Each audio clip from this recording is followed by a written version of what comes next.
Awesome. Coming at you live today. Finding That Next Gear is my podcast. It's all about entrepreneurship for entrepreneurs. Today we have Cory Hewett, founder of Give Me Vending. Cory, thanks so much for joining. Yeah, happy to be here. Awesome. So we're in your studio, and this is a pretty new office space. It's a brand new office space for us. We're down here at Rome in Trillith, town at Trillith, in a brand new podcast room. When we saw the final invoice for this thing, it was eye-popping. But there's a guy who really believes in the vision of this town. And that's is that you? Or? Oh, no. Wow, I wish I could write a six-figure check to make this room happen. No, that guy is actually Dan Cathy. Okay, yes, Dan Cathy, founder of Chick-fil-A. Founder of Chick-fil-A, and this is his legacy project. The town at Trillith is his legacy project. He owns the movie studios across the road, Trillith Studios, and so he's building a whole brand new town to bring together entrepreneurs, storytellers, and makers. And so this podcast room is, I guess, one of the perks of being one of the founding members down here, and we're excited to be here. Yeah, no, it's pretty awesome. I need to look at some real estate down here myself, as I'm in the entrepreneur game. Well, listen, thanks so much for joining the show. Really appreciate it. Of course, we want to get deep on who you are and how you got to where you are. But prior to talking about you and Give Me Vending, let's talk a little bit about your journey. Give Me is obviously not your first startup. From what I can tell, maybe it's your second, maybe it's your third. You tell us. But it looks like you maybe have exited or had a company called iCrew Mobile. And can you tell us a little bit about how you got started with that, what you did, and did you exit or leave or close the business down to start Give Me? What was kind of the situation?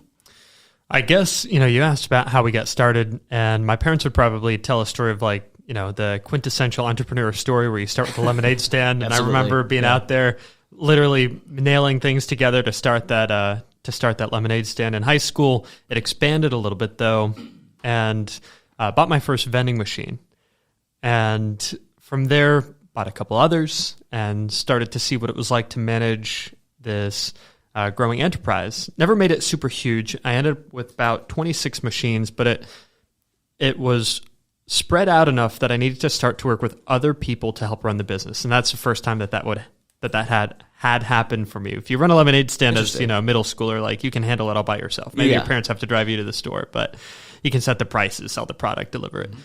This was the first time that I had to pay other people to help me acquire products, service the machines. So they were touching cash. They were interfacing with the customers on behalf of my brand, my company.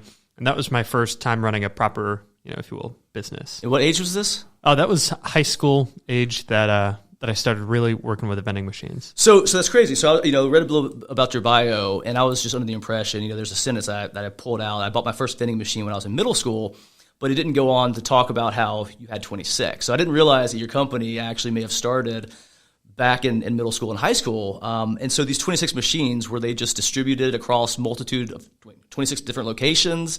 Did you have some that were in clusters? How did you actually service these machines?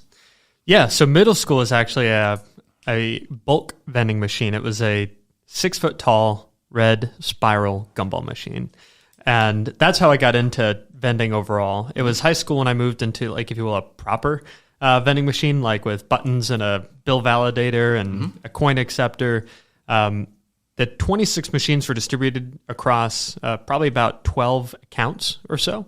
So we had the county DFAX office as my very first vending account, and I had a snack and a soda machine in it. Nice. Then we got a couple of the larger churches. We got some auto repair stores and other places like that. And those would usually have, 2 machines or so, usually a drink and a snack. Now, how did you get these locations? Were you out there selling, or was it kind of word of mouth, or are you just the kind of little kid with a dream and everybody wanted to give you an opportunity? Oh man, I wish. Maybe I would have had more than 26 machines. No, I was out there selling it hard. And there's a lot of really great people in the community. I'd go to them and say hey, I want to run your vending. They're like, oh man, you're, in high school, and we kind of want to make sure that this is a legitimate operation. Yeah, it's legit. Are you paying taxes? And most importantly, we're getting this so that we don't have to worry about it. Right. And so maybe there's some drama maybe with the high school. I'm like, no, definitely not. No drama. I got this figured out, or at least figured out enough to make sure that I can get Snicker bars to your employees. Right. That's awesome. So how long did this kind of this project go on? Is that, fast forward to today, is that kind of what, we'll talk about again, Give Me and what you guys do, because it's a little bit different than owning machines, right? You handle the inventory and some of the back office software. But how did you get from, middle school to where we are today? Did you kind of put the project on hold? Did you end up kind of shutting it down and selling the machines? Like, how did you get from being essentially a vendor of vending machines to a software provider? Yeah, in college, I was paying a former classmate to help me manage the machines. My college was up in Boston. My first college, rather, was up in Boston. Yep. And was paying other people to manage a business for me, realized like, hey, I could probably just sell the whole thing and make some money. And I did. So it was, if you will, my first exit, grew a small vending route, made it profitable, sold it, made some money, and then spent it all in school. On school or in school? Well, on school, in school. I chose an expensive Boston business college. They billed themselves as the number one entrepreneurship college in the world. Yeah, Babson. Yeah. So excited to go. It's the only school I applied for. And it's like, hey, if I don't go there, I don't need to go. I'm gonna be a lifer in this entrepreneurship gig. Got up there, great campus, great people, great instructors, great everything. Except everybody there wanted to get a job. So it's like, it kind of goes counter to the how whole did I entrepreneur miss this? thing. Right? Yeah, it felt like it. Being a little bit further, a little bit more experienced, it makes sense now. Yeah. Great school if you know where you're going there for. I guess it was my ignorance that misled me. Everybody there wanted to participate more at the institutional level. So you could be an investment banker. You could work at like a venture capital firm. You could participate in the policies that could help entrepreneurship. And so the entrepreneurship education is useful, but not designed necessarily for like, oh, and now you're going to go start a business with it. You could. So more like exposure to entrepreneurship. But right. You don't want to be the entrepreneur. There were some there that wanted to, but I didn't have enough cash to be able to finish school with no debt. So after I burned through my cash, sold the business, burned through the cash, I decided like, hey, I can't even bankrupt out of student loan debt. So like, I want to be really careful before I get too much of this, and decided I'd actually transition to engineering at Georgia Tech. It was an in-state school, got Hope Scholarship. And the irony is that's where we ended up launching Gimme. Got it. So I went to engineering school, which I think a lot of people think about like, oh, you become an engineer to get a job. Like that's why you go to engineering school, is to get an engineering job. I went to entrepreneurship school, but I didn't want to get up a job. So I went to engineering school to learn how to be an entrepreneurship. Yeah. So that's where the idea for Gimme came from, is seeing some of the struggles, seeing some of the challenges that some of the other people that I'd met in that space go through, exposed that problem statement, and that is, in an all-cash business, it's difficult to keep track of product movement, inventory, and cash accountability. So you sold your business at Babson, went down to Georgia Tech, and then you just were pondering, what your next move was, and you came back to the vending machine space, essentially. Right. And so uncovered a challenge that everybody's dealing with. And then, so when did you actually start kind of developing what is now Gimme? Was that at Georgia Tech? Was that after Georgia Tech? Was it kind of a passion side project? Or did you know, hey, I'm all in, I know this space well, and this is a place in which I've uncovered a problem, I can solve the problem, and I can actually be an entrepreneur again? It exposed that original idea. While I was there, I met a guy named Evan Jarecki, who's now my business partner and definitely my best friend. Yep. And we realized that we got a lot of energy out of trying to connect hardware and software together. And we saw that typically left space in marketplaces, right, where hardware companies don't want to do software. That's their job, and vice versa. Software companies are like, hey, we don't build physical things. We wait for it to exist, we buy it, and then we interact with it. And it looked like with the vending challenge, it would be a good application for where our natural energies were. And that was, how do we talk to an old machine onto new things? Sure. Basically, how do you get a vending machine to talk to an iPhone? We wanted to, quote unquote, build the app for that. And there was no app for that when you ran a vending machine company to know what was going on with your whole operation. So it involved building a hardware component and a software component. That was the basis of the idea. But at the time, we had nothing. There was no hardware, no software, nothing. We just had this idea. And that's when we found out about a program called Create X at Georgia Tech. The whole program was, how do we take our engineers and teach them what they need to know about entrepreneurship, about raising money, about building a product, about doing customer discovery, and teach them how to create a startup. So Evan and I entered that program, CreateX. We were accepted into it, and then we spent months just doing customer discovery. And that led us on this journey. I've done that myself. It's not the most enjoyable situation, because you have this hypothesis, and then you start talking to customers, And at least in my case, my hypothesis was totally incorrect. Better know that before you raise money and build something. Yes, no, absolutely. No, it's a necessary thing, right? But it's not enjoyable because, you just want to create, you want to build, and you want to get to market. Yeah, exactly. I mean, that's the fun part, right? Like, can you please buy my product? Right. But before you have a product, you can't do that part yet. But we spent months working on customer discovery. It led us to talk. Sorry to interrupt, but you're still in school at this point? Still in school. Okay. Still in school. And Evan had just graduated. I was in my final semester before I graduated, and we got accepted into CreateX. We started our customer discovery process. I put my last semester on hold so that we could finish this. We were getting credit from the school, audit credit, so it didn't count towards the degree, but it meant that I got to stay a full-time student in the process. Nice. And I remember talking to several dozen operators who were like, man, if somebody could just create the app for that, that would be what would change my business. Like, that's really interesting, that you say that. I'm not trying to lead the witness. I'm not trying to tell them what my idea is. I'm trying to listen to what works for them, what doesn't work for them. And credit cards on vending machines were pretty new at that time, so we're asking a lot of questions about that. Maybe we should build a credit card machine for the vending machines. And they led us back to this idea that that's great. It's adding a lot of value. But at the end of the day, if they can't keep track of where their people are, when they're taking cash from their machines, and how many products they're putting back, they don't have control over their business. And that's the part that keeps them up at night. And the most powerful interview came when somebody said, hey, I'd write a blank check today if you could build a solution that basically is the app for that would allow me to talk to my vending machines wirelessly and know what's going on. And so I wrote that down. And that was the last interview because I wrote that down. Evan and I did a little huddle afterward, a little bit of a huddle after that meeting, and decided, hey, if he's willing to write a blank check, maybe there really is a business here. Maybe it's not just in our heads. Maybe there's something here.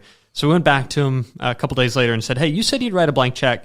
We don't have a company yet, and we don't have a product yet, but we want to do that. So was that, were you joking, or is that real? And he said, that's real. I'll write a check today. And it's a $5,000 check. He knew that the product wasn't real yet, but he said, here's a deposit for me to be your first customer. Come back with a working version of this, and we'll keep talking.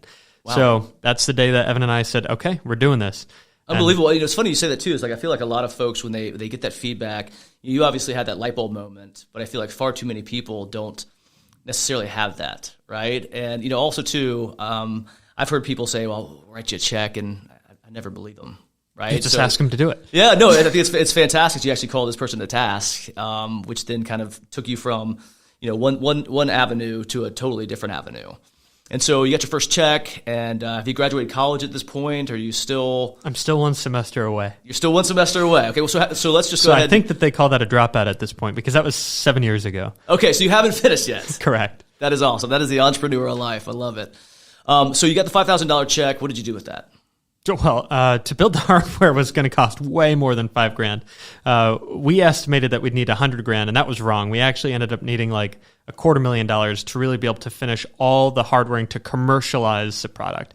But it was enough to buy some component hardware to be able to, at the time Radio Shack was going out of business, so to dive in their bargain bins, buy a bunch of stuff, and start using the Georgia Tech labs to solder different things together to kind of hack together this hardware solution. Look. We bought this random Bluetooth thing, and we bought these random cables, and we plugged it into a vending machine, and it's wireless now. Ta-da! And we were able to show him, here it is. It's super ugly. Right. But, we're not full of shit. Was it the size of a microwave? It was, probably bigger. Just if you took apart a microwave and all the pieces were hanging out, all strung together, that's basically what it looked like. And visually, where did this piece of hardware sit? Was it on top of the vending machine behind it? Well, we had to leave the door open and the cables plugged in because the metal box of the vending machine was starting to interrupt some of the crude radios that we had for the Bluetooth signals. So it proved that we could do it, but it definitely was not sexy. You've got this, cords hanging out of an open vending machine. Not practical for running it in real life, but proof of concept. Awesome. So how long did that take you to actually build? To go from get that proof of concept, or to go from there? To get the POC, yeah. Let's see. At the time, we were innovating at the Georgia Tech Library, the Clough Learning Center, the CLC. And they allowed us to use a vending machine in their basement. And we were allowed to only use it from 10 p.m. till 5 a.m. when we'd be least in the way of other students trying to study. And so we did probably 45 10 p.m. to 5 a.m. sessions testing with that machine before we got that proof of concept. Month and a half or so. Month and a half of all-nighters. Oh man, that is definitely an entrepreneurial life. Love that. And so you got your POC. I guess you demoed it for your client. Yes. And then what happened? Ask for more money? Had to. Yeah. Hey, if this is legit, we're really to commercialize this, to turn these into components. We're going to have to hire a professional engineering company just for that hardware side of things to help us take our design and make it so that you could build, a bunch of these. So at this point, you and Evan were essentially overseeing the development piece, the development component, but you outsourced. Oh, not yet. At that point, It was just, hey, we're going to have to find, if you will, professional help to take this college project and an idea. At the time, we had finished the patent for it. We were able to prove that this design works, but we needed to go and move that to something where the components were miniaturized, that we could get our board printed correctly, that we could get it all packaged correctly, that we could get it approved by the microwave, right? Basically, okay. So let's talk about the patent process, because I've thought about a patent before. I've looked into it. I've looked into the cost. I've looked into the complexity, and I mean, honestly, I'm very impressed that two college kids or recently graduates were able to kind of get that through. Obviously, you brought in some attorneys, right? But what was the patent process like? Proving that what we had was defensibly unique and non-obvious. So the idea of just building like a Bluetooth thing for a vending machine wouldn't have passed the muster for something patentable. It's not unique enough because any reasonable person might have that idea. What made it interesting is that the only way to talk to a vending machine, and this might get maybe a little geeky or technical or something. Bring it on. But there's no like USB port on a vending machine where you could just I'm just going to plug it in. Bam. I don't know why those guys were spending so much time on it. It speaks in a really specific way called DEX, D-E-X. And DEX as a standard doesn't include power. So if you want to get information from a vending machine, you have to bring your own power. So if you want to connect something wirelessly like Bluetooth, it also needs power to operate too, but the machine isn't providing any power for that purpose. So you have to start to get unique in how you can, if you will, almost either trick the machine into giving you power by pretending that you're something else. That starts to delve into the non-obvious component. Not anybody could just randomly plug something in and get it to work. Or you would have to use something super, super long-lasting that uses a tiny, tiny bit of power so that you could get it to last for years without needing to trick the machine that it has power, but trick the machine that you didn't leave something plugged into it and trigger it to shut down and protect itself. I had no idea vending machines were so complex.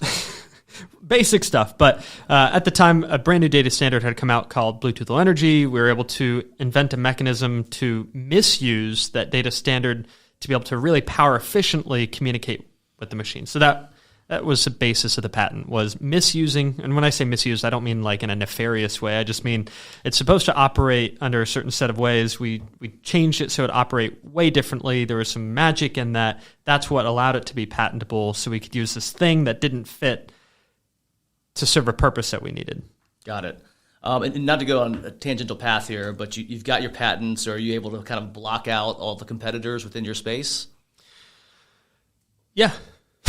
Okay. Well, we'll circle back to that. We ended up having to go to court over some of these things. We were also issued a couple copyrights for some of the unique code that went into enabling these hardware solutions. We did have to defend it in court later on, and the courts upheld that what we built was defensibly unique, that it wasn't something that a reasonable person could just stumble across, and we're able to demonstrate that somebody had actually stolen our code, included it in their software, hadn't even bothered to comment out some of our manual comments in the code, Cory thinks this, right. Our names are still in there type of idea. So unbelievable. Try to rip off our code and include it in theirs to unlock their own stolen version of our stuff, and found it, got a judge to agree with us, got it back. So for us, that allowed us to know not only did we get issued a patent, but the courts were able to uphold that what we built was unique, right, and was defensible. So don't come mess with us, right? So don't come mess with us. So for the layman, myself included, how does somebody reverse engineer your hardware and software? I mean, they literally have to go to the back of a vending machine, detach it, take it into a lab. I think I would have been more flattered if that were the case. This was just good old-fashioned convince us to give it to them on the basis of creating a commercial agreement together. And then after you get all our stuff, just ghost us. Just rip it off. Right. Yeah. Unbelievable. So circle back a little bit. So you've got your patent, you had your POC, and now you're in the process of trying to kind of build out a team that can help you further commercialize. your proof of concept. Right. Yeah. So how did you go about finding a team? I mean, at this point, you had your primary investor. Were other people kind of like catching wind of what you've created? And so no investor at that point. We did have our first customer, and revenue dollars are way better than investor dollars. You don't dilute the company. There's no obligation to like a loan. You have an obligation to repay it with interest. With an investment, you sell part of your company on the basis like you will later make revenue. Revenue's awesome. Right. A customer is buying something from you, and we were trying to be as upstanding as possible. The customer was aware that we were still working to build the product, so we weren't trying to roll our electric truck down a hill and tell everyone that we had finished building it. We were saying like we have not finished building it, but we are taking orders so that we can finish building it. Continue feeding the machine. Exactly. Yeah.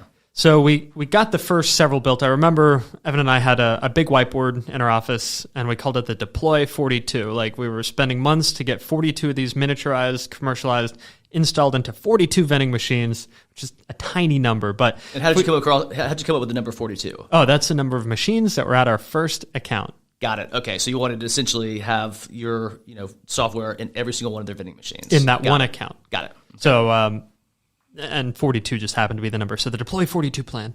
So we worked really hard. It took us like another 6 months to get those 42 machines set up, get the hardware working correctly, go through all the normal learning curves, and demonstrate like, hey, now instead of just proving that it works on one machine, now we can prove that it works at the account level.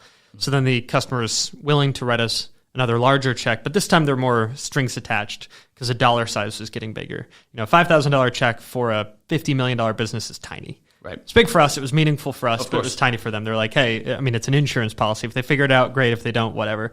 Then we got to, an order of magnitude larger than that to get the 42 machines. When we proved it worked there, that's when we were like, hey, we need a 6-figure check to be able to deploy this across your whole operation. Mm-hmm. That's when they were like, okay, but these are big boy dollars. Now we need to make sure, this is locked down. So we got our paperwork in order that would demonstrate that once we could prove that we had the capacity to handle their whole business, then they would write the check for it. And that was an opportunity where, okay, now we needed to find an investor, somebody who believed in us and saw that not only could we scale with them, but we could scale to other customers.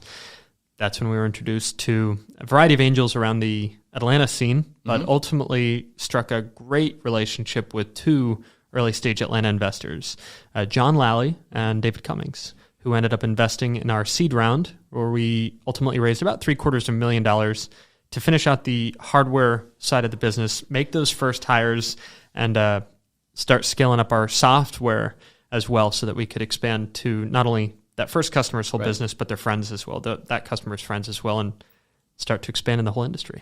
That's awesome. So a couple questions, as you're building this 42, I mean, were you iterating with each different hardware and software that you were deploying and getting better and better, more efficient, or had you kind of standardized what you were putting out there in the machines at this point?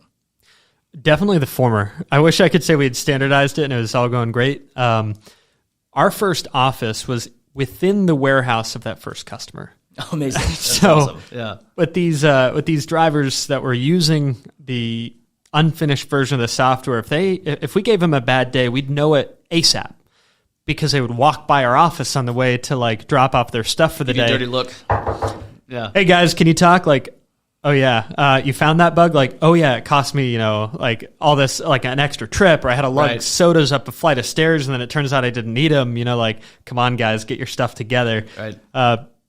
So that was probably the fastest customer discovery iteration cycle we possibly could have had. But I mean, it couldn't have worked out any better because it's trial by fire. And not only did you have somebody who was paying you, but you had a customer, and you were able to kind of work out some of the kinks within that one customer versus being, a much larger commercial deployment and running into those situations. Invaluable. Yeah. And so what did the software component look like at that point? Because now you've got dashboards and, it's pretty complex.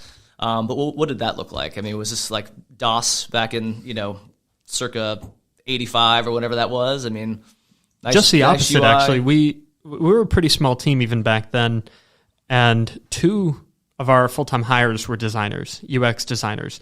So we were doing everything to understand what it was like in the field for the people who are actually touching the money and touching the product. Because everything that we were doing was, if you remember, it was cash accountability, and tracking product flow. If you can't get that right, you can't run the business. Sure. So we were obsessing over it. We had GoPros strapped to a driver's chest and to his head, so we could watch where the head was pointed, where the body's pointed, where the hands are going. Unbelievable. And that's where we started to try to mine, to take out all the hidden insights that we could possibly have and make it work with the software better. And so focus on the user experience, essentially. Obsess on the user experience. Which obviously, I mean, Apple, everybody knows who they are, but that's kind of like their mantra. Yeah, I mean, everybody can think about Apple, but Evan and I, where we met while we were still at Georgia Tech, was actually in the engineering department of Gulfstream, and they make private jets. Right. And so we loved hanging out with the UX designers there. And we think as consumers, UX is like pretty, it's beautiful, maybe, but it's maybe valueless, or it's difficult to understand why it would be valuable if a screen looks better than before. What does that even mean? Totally. If you're talking about human factors or user experience with something complex, like driving a car or flying an airplane, suddenly I think it becomes easier to see if you make a mistake, if you shift into reverse instead of drive and jam on that gas pedal and you go the wrong direction, you could run over people behind you or something. And so you don't want the drive and reverse buttons to get mixed up by the user, or they might hurt somebody, right? Sure. Yeah. If you're flying an airplane and there are 142 different configurations of buttons and one of them like sends fuel to the wrong engine or cuts fuel flow and the engine stops running, then the plane crashes or might crash. You don't want users to accidentally do something like that. Same thing with cache. Nobody's going to get hurt. But if you make it easy to make mistakes, then cash is going to go missing. Maybe somebody loses their job because you look at this vending drive and you're like, hey, where'd my $20 in cash go? They're like, I don't know what you're talking about. They're like, you're fired. Yeah. And maybe it was an honest mistake. So I don't want to cost somebody's career. Maybe label them accidentally as thief if they're not. On the other hand, there is a lot of cash incentive to maybe slip a couple bills. So we want to make it easy to do the right thing, hard to make a mistake, especially if somebody's career, their reputation is on the line.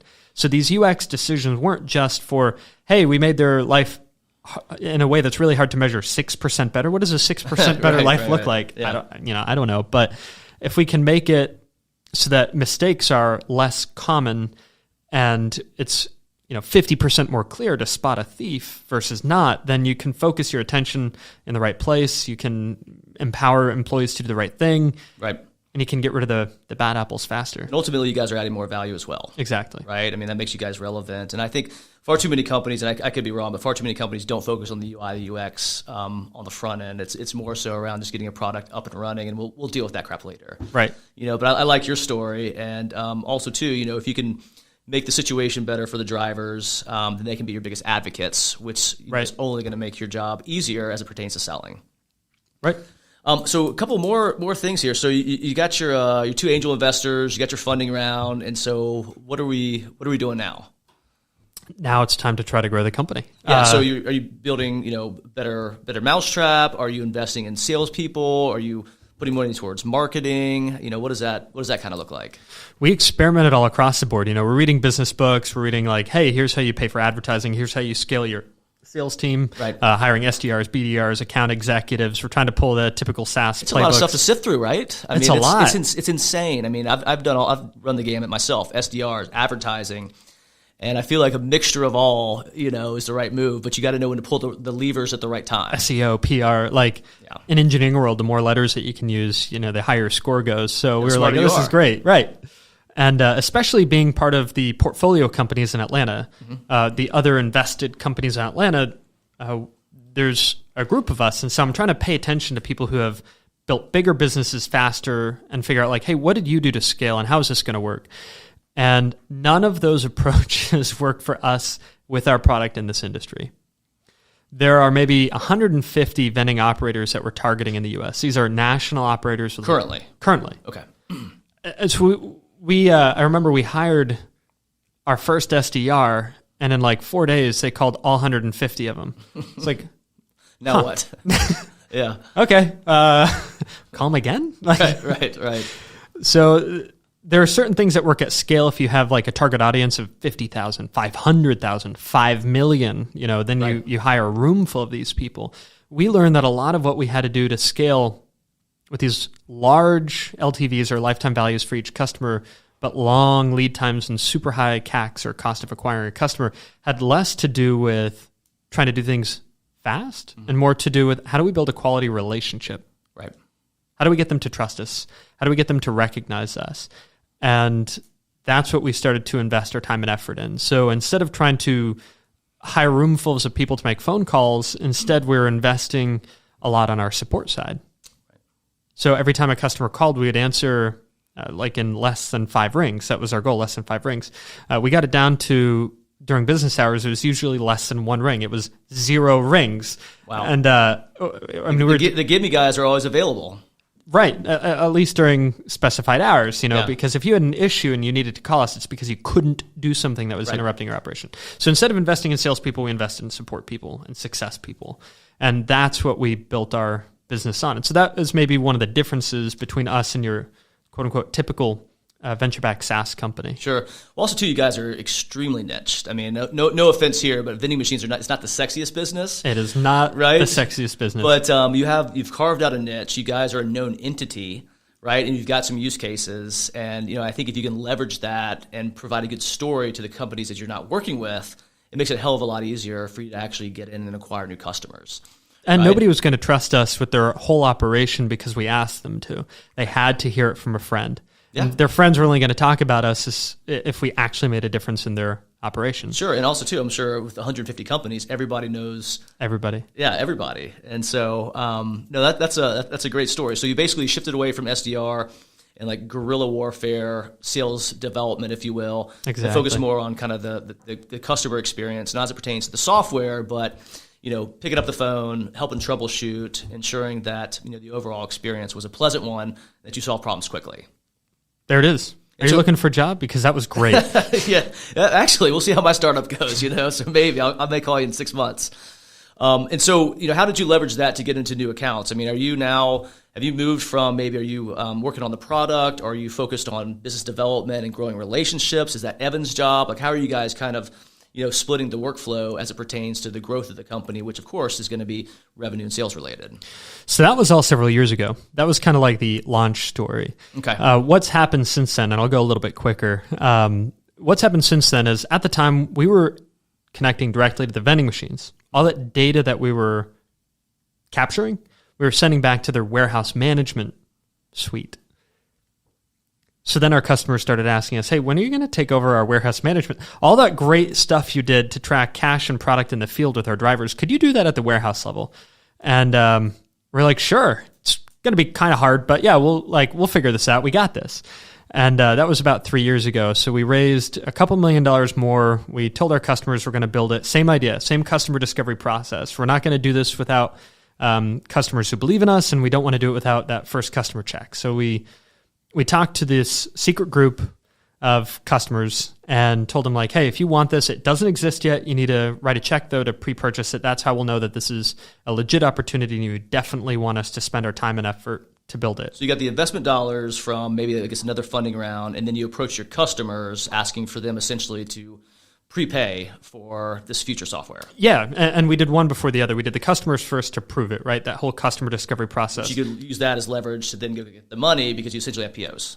There it is. We were able to demonstrate that there is a clear market need for this, and how do we know? Well, we can prove it. Mm-hmm. How can we prove it? Well, these people care enough that they're willing to spend today's dollars to buy a product that literally doesn't exist. They know that it doesn't exist yet, but that's how important it is for their operation.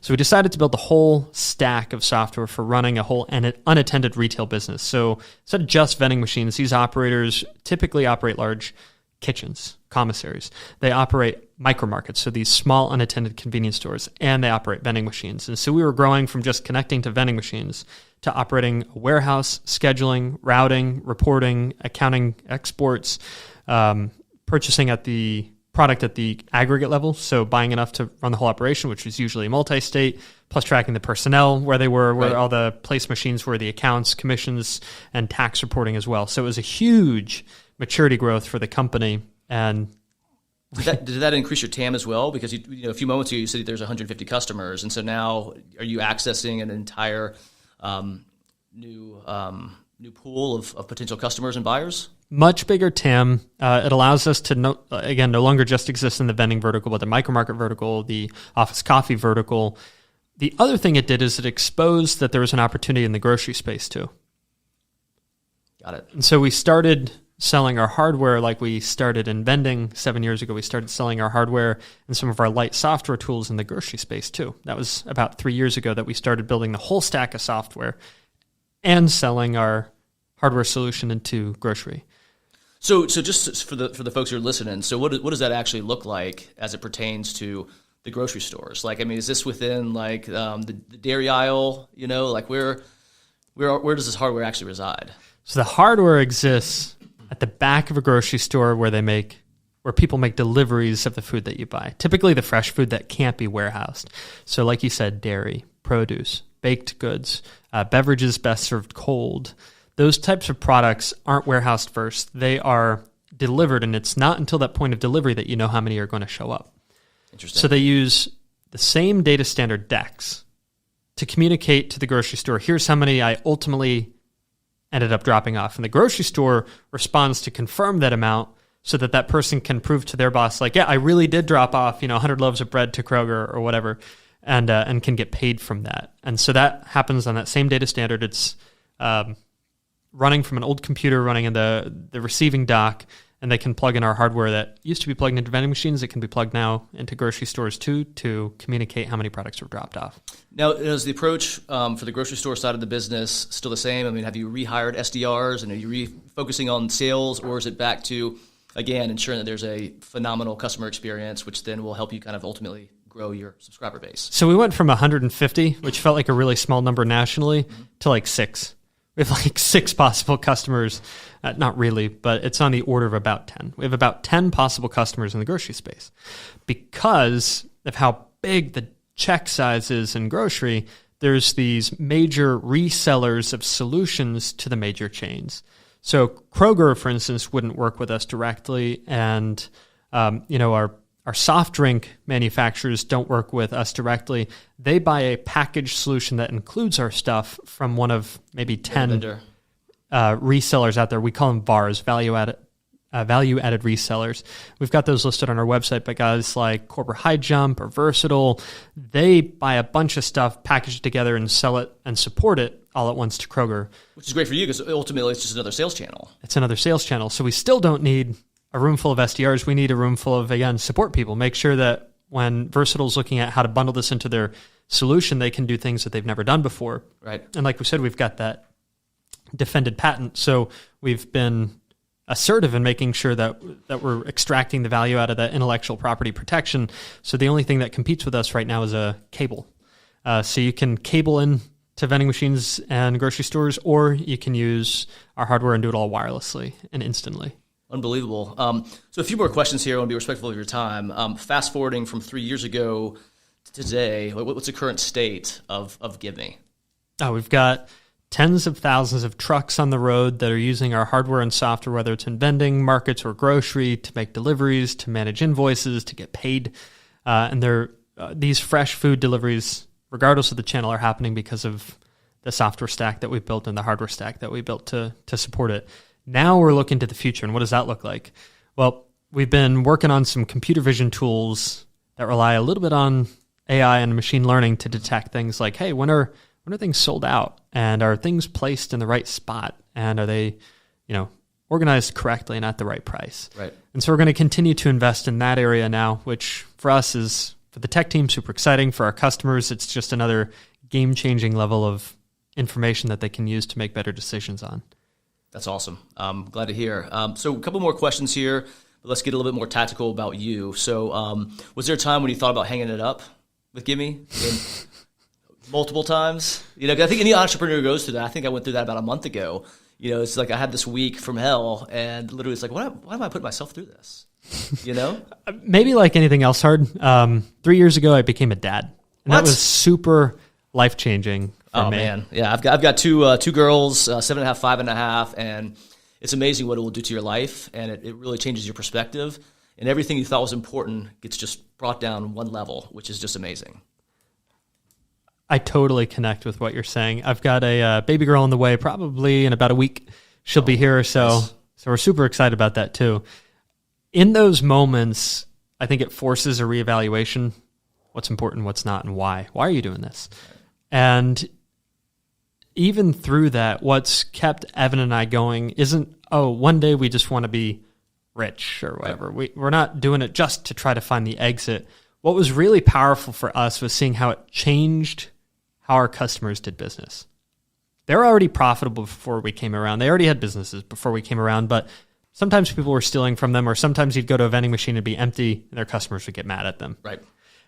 And it felt great being able to improve that experience for the person shopping at a vending machine and for our customers who believed in us.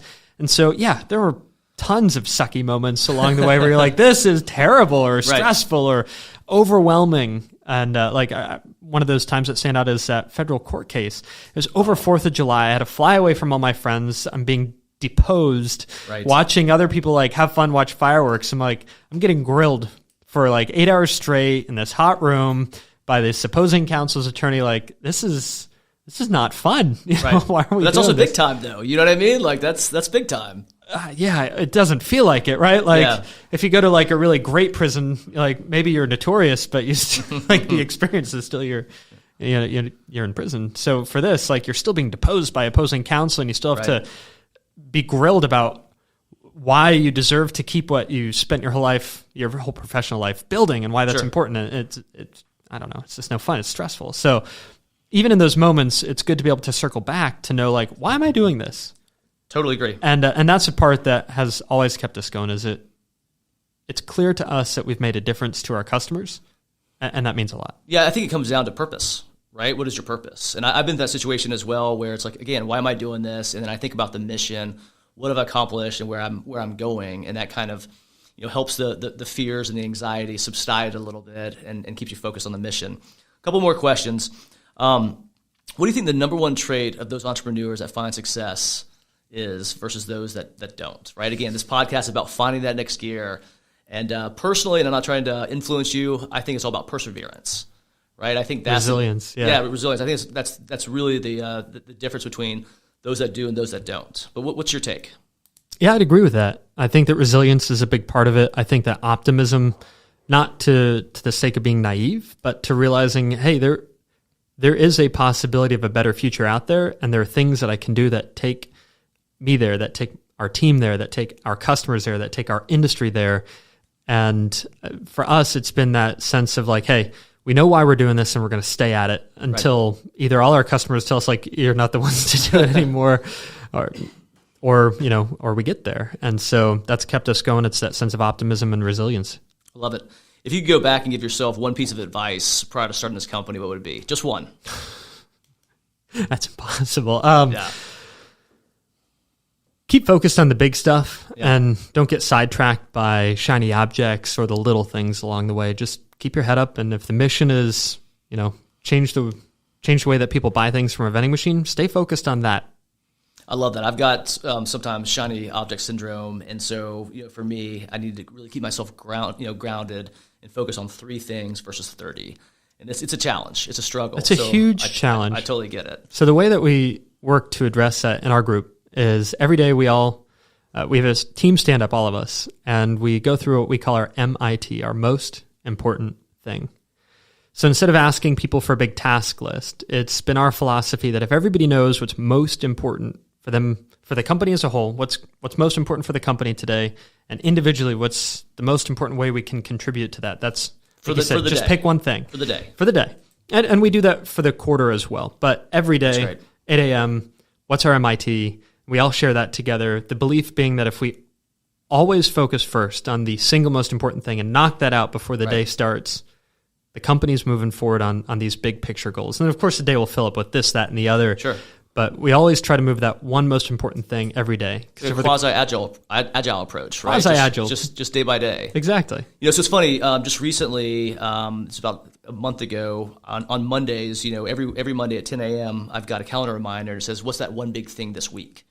So I haven't done micro goals where it's, one thing, or MIT, I should say, every day, but it's one big thing this week. And that's really been very helpful to me personally. And so I think that's phenomenal. I may try to kind of up the ante a little bit and have, something I do once a day, but I love that. And that mirrors kind of what I'm trying to accomplish as well. All right, lightning round, quick answers, quick questions. Favorite aspect of being your own boss? It's the least favorite part of being my own boss. That's the next question. No, I mean, the favorite part about being your own boss is having the ability to shape your own destiny. Love it. That's awesome. Couldn't agree more. Least favorite part about being your own boss?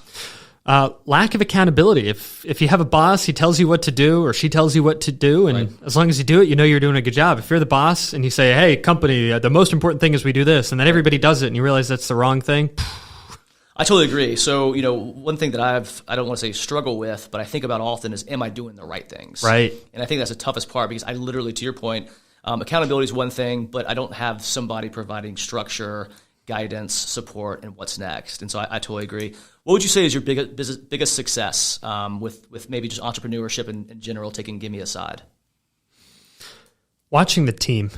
So I've been able to watch our team do some pretty amazing things as individuals and as groups. I've watched some of our team members be named 30 under 30, 40 under 40. I've watched them be named the pro to know for the whole industry. I've watched them, in some cases, get promoted quickly within my group and then get offered just unimaginably prestigious jobs at other places. And that hurts. But at the same time, it's like, wow. Watching people get hired by Porsche, and specifically because they saw the portfolio of what they've been able to do here. Things like that mean a lot. That's awesome. Yeah. I mean, I think, guys and gals that don't have to be the one wearing the cape, right? That can actually take joy by seeing somebody grow is awesome. So kudos to you. Last question. What would you say your biggest failure is in your entrepreneur journey? We all have them. I feel like I fail weekly. So probably the failure to set appropriate expectations. I mentioned that we endeavored on that really big project. At the time, we told those initial customers, hey, we're going to build this thing. We did so with hubris, too much pride. I got everybody to believe in us that we were going to be able to do it in 12, backup plan 18 months. It took us 37. Sure. It took us 37 months to finish it, and their operations were waiting for it. They believed in us. They believed in me, the plan, and not setting expectations correctly there and having a little bit too much pride, so hubris. That's probably my biggest failure so far. But that's the toughest part too, though, is setting expectations properly, because a lot of, it's always speculation, it's always gambling, and how do you do that appropriately?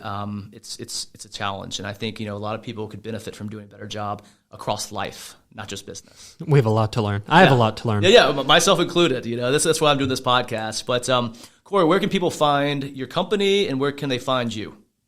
They can find us all online.